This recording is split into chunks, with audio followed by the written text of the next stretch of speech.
Hey guys, welcome back to the Max and Mia podcast. I'm Max, and of course, I'm here with Mia. Hey! Happy to be here. How's it going, Max? Not bad. I've had way too much coffee though. My hands are literally shaking. Again? You really need to switch to tea or something. Never. Coffee is life. But anyway, what about you? How's your day going? Pretty chill so far. I had a slow morning. Wait, no. I actually burned my toast and spilled juice all over the countess. Wow, sounds like your kitchen turned into a war zone. Thanks. I try to stay consistent, but I'm good now, ready for today's topic. And it's one that I think a lot of people will find helpful. Yeah, we're talking about something super common when you travel, checking into a hotel. Yep, checking into a hotel. You know, that moment when you just want to rest, but you have to deal with paperwork, keys, maybe even a language barrier. Exactly. And if you don't know what to say in English, it can feel a bit stressful. So today, we're going to walk you through some useful phrases and situations to make that process a whole lot easier. Let's start with a short dialogue. Listen carefully. And don't worry if you don't catch everything the first time. Just relax, follow along, and enjoy. Let's go with the first audio. Good evening. Welcome to St. John's Manor Hotel. How can I help you? Hi, I have a reservation under the name Lisa Berardelli. Let me check. Lisa Berardelli. How do you spell that? Berardelli. Thank you, Ms. Berardelli. I see a reservation for a twin room for 2 nights. Actually, I booked a single room for 1 night. I'm terribly sorry. I was looking at a different reservation. Let me find the correct one. Here it is. A single room for 1 night. No problem. May I please see some ID? Sure, here's my passport. Thank you. Breakfast is included and is served from 7 a.m. to 10 a.m. in the dining area. Great, thanks. Can I have dinner at the restaurant this evening? I'm afraid we don't have any tables available this evening, but you can order room service. Just dial 0 to talk to the reception desk. Okay, thank you. Here is your key card and the Wi-Fi password. Checkout time is 11 a.m. Is it possible to do a late checkout? Unfortunately, that's not possible, but you can leave your luggage at reception and check out at 12. That works, thank you. Is there anything else you need? Yes, actually, my phone is running out of battery and I forgot my charger. Can I request a wake-up call? Of course, no problem. What time would you like the call? At 7 a.m., please. Actually, make it 7:30. Of course. Thanks. You're welcome. If you need anything else, just let us know. Have a pleasant stay. Thank you. Good night. All right, that was our first audio. Pretty clear, right? Yeah, I think it covered a lot of useful stuff. And honestly, it sounded just like a real hotel check-in. Totally. So now let's slow things down a bit and go over some questions. This part is really helpful if you're trying to improve your listening and memory.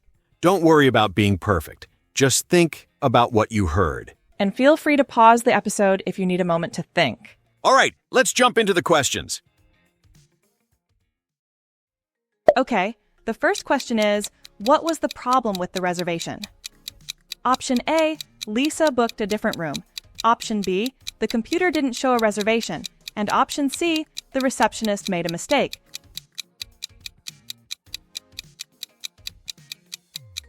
And the correct answer is option C. The receptionist made a mistake. Question number 2. What's Lisa's surname? Option A, Berardelli. Option B, Bernardelli. Option C, Bianardelli.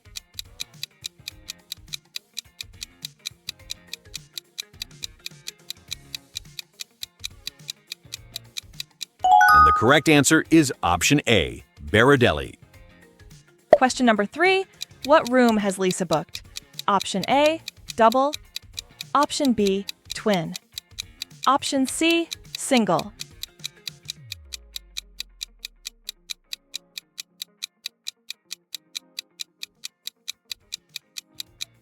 And the correct answer is option C, single.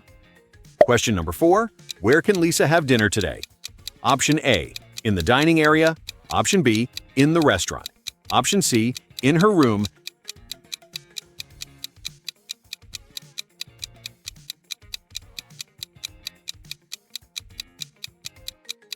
And the correct answer is option C, in her room. Question number 5. What time will Lisa check out tomorrow? Option A, 12 p.m. Option B, 11 a.m. Option C, before 11 a.m.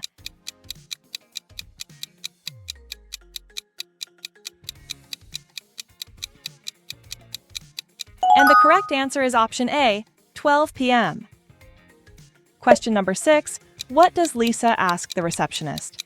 Option A, she asks her to wake her up tomorrow. Option B, she asks her for a phone charger. Option C, she asks her to let her charge her phone.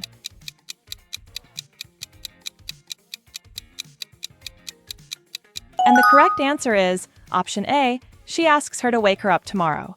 Question number 7. What time does Lisa want to get up tomorrow? Option A, 7 a.m. Option B, 7:30 a.m. Option C, 8 a.m.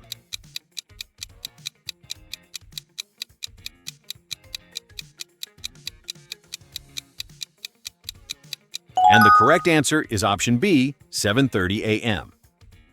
All right, that's it for the questions. Hopefully, you're starting to feel more confident with the vocabulary and phrases. Yeah, and don't worry if you didn't get every answer right. This is all part of the learning process. Exactly. The more you listen and repeat, the more natural it starts to feel. You know, when I first traveled abroad, I was so nervous at the front desk. I kept mixing up reservation and registration. Oh no, did they understand you? Barely. But hey, I survived, and now I can laugh about it. That's what matters. So, let's keep practicing. Our next audio shows a different check-in moment with a few new phrases to pay attention to. All right, let's get into audio number 2.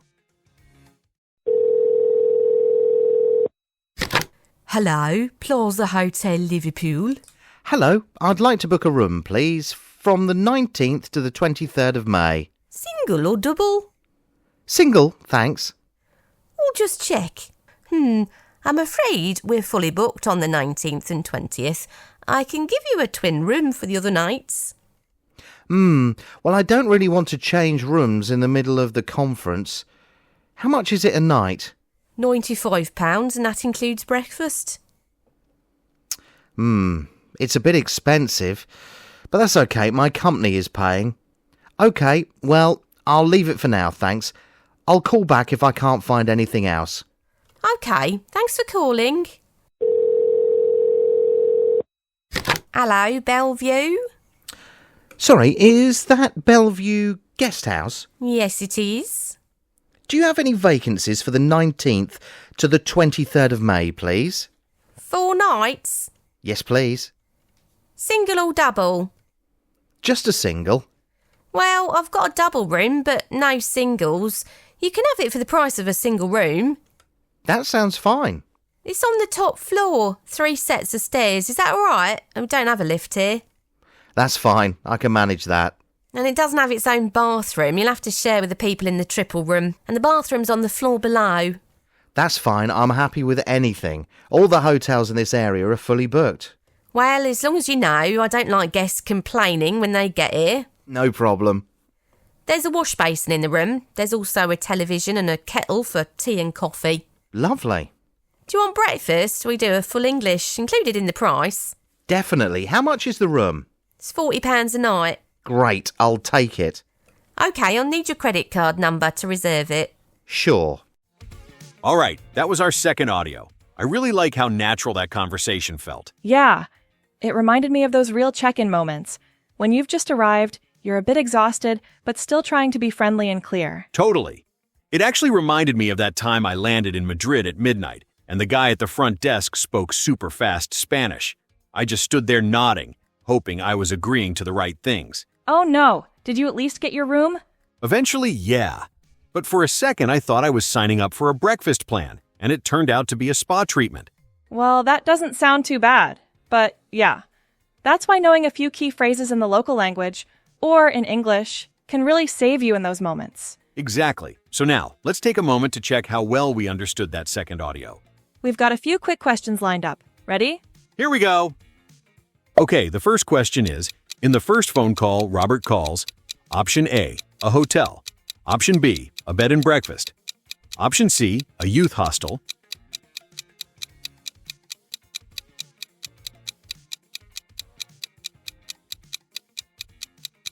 And the correct answer is option A. Question number 2, Robert wants. Option A, a single room. Option B, a twin room. Option C, a double room.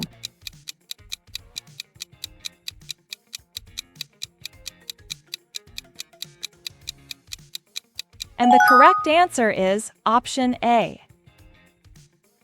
Question number 3.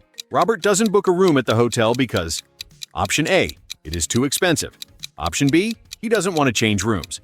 Option C, the hotel is fully booked on all those dates.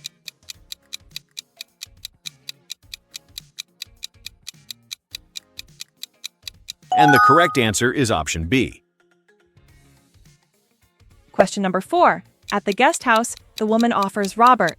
Option A, a single room. Option B, a double room. Option C, a triple room.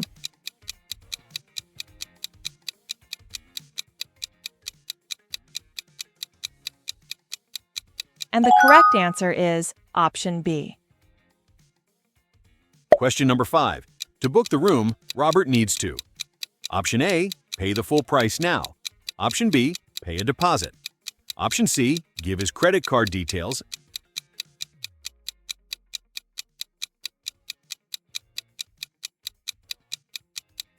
And the correct answer is option C. All right, that brings us to the end of our second question round.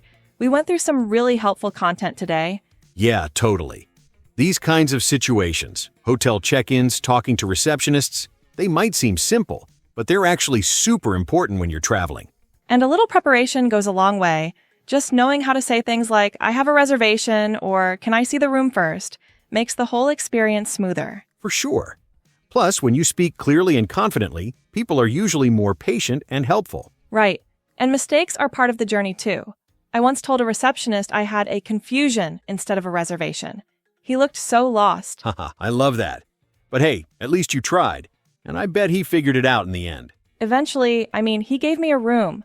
So either he understood or he just wanted me to stop talking. Mission accomplished either way. Hey, before we wrap up, how about we share a few extra words that are super common in hotel situations, even if they didn't come up in today's dialogues? Ooh, great idea. I'll go first. For example, bellhop. Bellhop.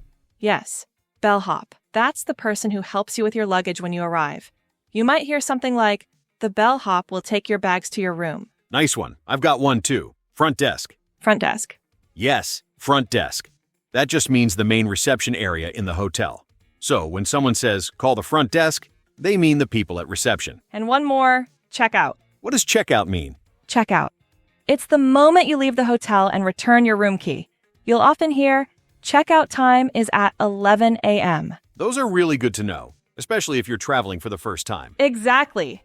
And listening to short, real-life conversations like the ones we shared today is a great way to train your ear and boost your confidence. So, thanks for joining us today. We hope you had fun and maybe learned a phrase or two you'll use on your next trip. Don't forget, you can replay the audios anytime and even practice saying the lines out loud. It really helps. All right, that's a wrap for this episode. Take care. Travel smart. And we'll see you in the next one. Bye.